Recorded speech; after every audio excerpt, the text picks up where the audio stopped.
These tips and tricks will help you survive Tau Ceti. Marathon is finally here, and whether you're a total newcomer or a veteran from the Alpha or Server Slam, I've got you covered. The world of Marathon is neon soaked, but absolutely unforgiving. The blend of vertical movement and deep build crafting is a whole new beast, and it's packed with hidden details that are incredibly easy to miss. Today, we're walking through your first successful run.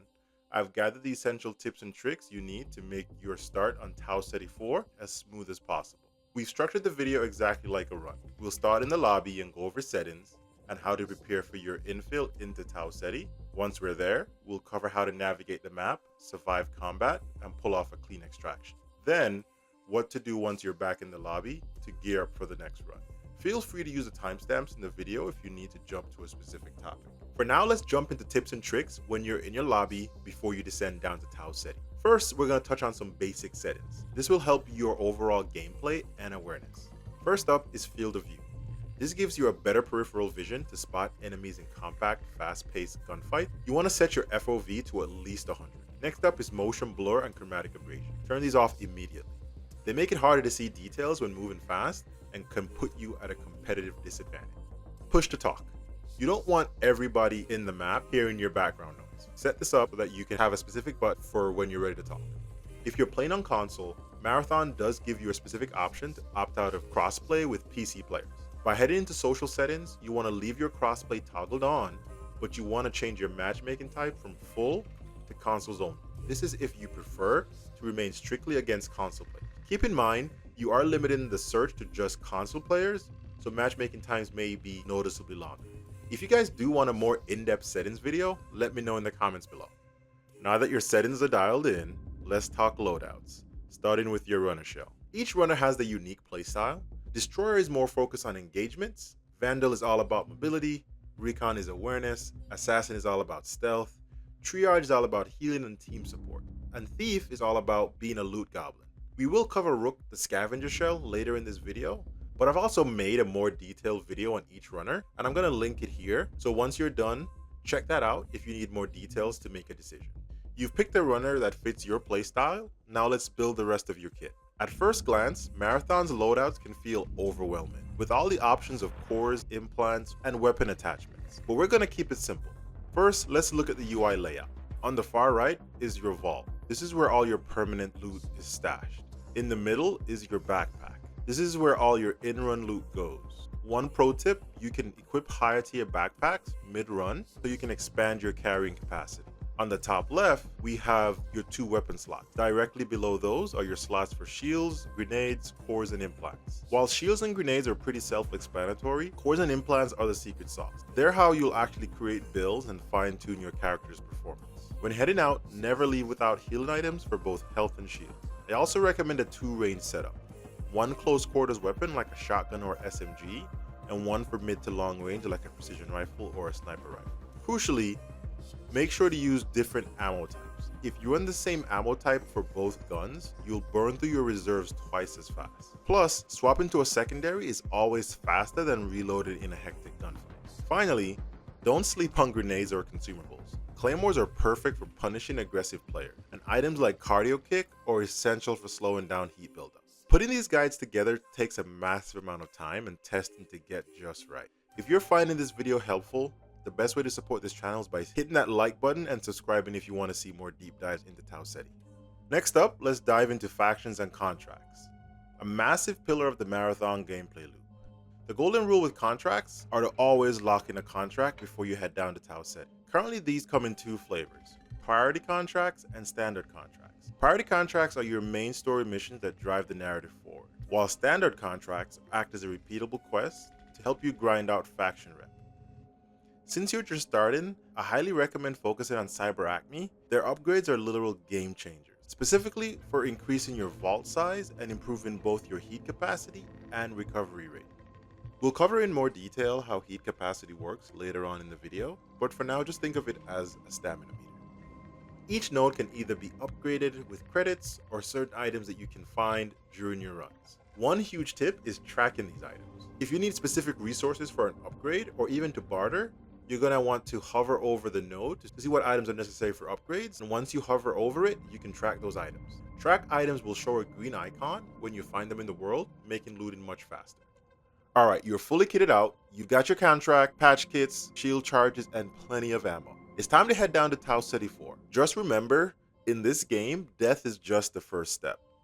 Standard runs in Marathon last a maximum of 25 minutes. But there is a catch. If you're playing as the Scavenger shell Rook, you might be dropped directly into the middle of an active match. The very first thing you do upon landing is open your map. Get an overview of your spawn point and look for those green eye icons we mentioned earlier. Those will show exactly where your tracked items are located. Use your ping strategically here. Mark the areas where your contracts need to be completed so your teammates know exactly where your squad is headed. Once your route is plotted, it's all about smart movement. You will need to constantly manage your heat gauge.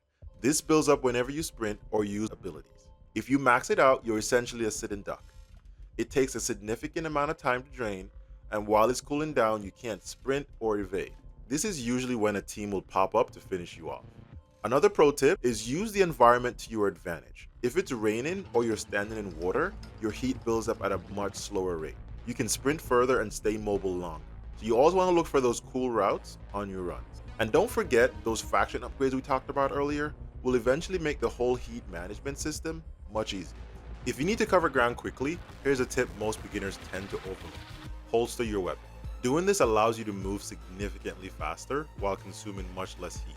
While you're on the move though, stay active with your ping system. You should be marking everything of interest, whether it's loot, rival players, or specific PvE enemy types. Tagging enemies early lets your squad identify the threat level and plan the perfect engagement before a single shot is fired. Now let's talk about a hard truth here. You have to respect the AI in this game. Whether you're facing off against UESC patrols, or the Tau Ceti natives such as ticks, or even the hazardous toxic plants. These enemies and environmental hazards are no joke. If you aren't prepared, they will end your run faster than any rival player would. The golden rule here is avoid shooting unless it's necessary. If you can get the drop on smaller units, take them out with melee strikes to stay silent. The second you open fire, you're creating massive noise that acts as a dinner bell for any other players in the area, leading to those deadly third-party engagements we all want to avoid. Be warned, the AI isn't just dangerous on its own. They can call in reinforcements. The more noise you make, the more the situation will spiral out of control. So stay quiet, stay fast, and choose your battles wisely. So what do you do when your pack is full? Every slot counts. This is how you maximize your profit per run.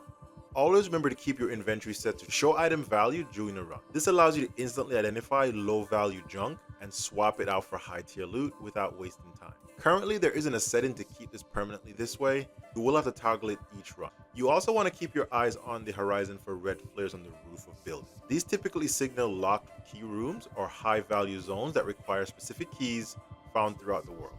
Throughout the run, you will see blue markers on your HUD. These events are the best way to secure high tier loot, but they do come with a catch. You'll need to spend even more time on the map, increasing your exposure to other players. If you ever do run into a gold health bar enemy, tread very carefully. These are world bosses, and they're tuned to be incredibly deadly. They can shred a beginner in seconds. Now you've secured your loot, how do you get it off planet? Extractions open up around the 20-minute mark. When you call one in, your extraction point will fire a massive, highly visible laser into the sky, effectively telling every squad on the map where you are. This may take a few seconds to build up, but when it's ready, you'll see a circle appear around it on the ground. Once you enter, you'll have to hold your ground in the ring for 10 seconds. So be prepared for a fight. Everyone nearby is gonna hear that signal and come looking for a piece of your loot. So you've successfully extracted. But the work isn't done yet. Once you're back, you'll see your run progress report, followed by the loadout report. This is your chance to see exactly what you've retained and which items were auto-sold for credits. When you're back in the lobby, make it a habit to turn in your completed faction contracts immediately. Once you've cashed those in, look at your available upgrades. If you have the materials, prioritize upgrading your vault space or heat capacity with Cyber Acme. If not, keep those specific upgrade requirements in mind for your next run. Before you head back out, take a moment to inspect your weapons. You can slot in any weapon mods you found during your run. These provide flat essential improvements to weapon stability, accuracy, and magazine size, etc. When you're gearing up for your next run, check out the Armory page in your vault. This is your primary vendor store. from the factions. On the right hand side, you'll see sponsored kits. These range from free options to high cost, high rarity packages. If you're low on credits or just want to practice, always grab the free kits. They allow you to focus on objectives without risking your personal stash. If you were able to hit level 3, you'll unlock Rook, the Scavenger shell. He's unlike any other runner. He drops into existing matches solo with a basic free loadout. His biggest benefit? He can blend in with the USEC robots. You want to use Rook when your credits are low and you don't want to risk your valuable gear. He is the safest, most efficient way to build a stockpile of loot. Just remember though, you cannot complete contracts as Rook. So go in, scavenge, and get out. That covers the basics of surviving Tau Ceti and building your empire from the ruins of the new Cascadia colony. Remember, everyone is a lesson, even the ones that end in fire. Stay disciplined, manage your heat, and don't get greedy. If these tips helped you survive your next extraction, do me a favor and hit that like button. It really does help the channel grow. If you got a specific loadout or specific Rook strategy that's been paying off, drop a comment below. I read all of them. Subscribe for more marathon guides, and I'll see you back on Tau Ceti 4.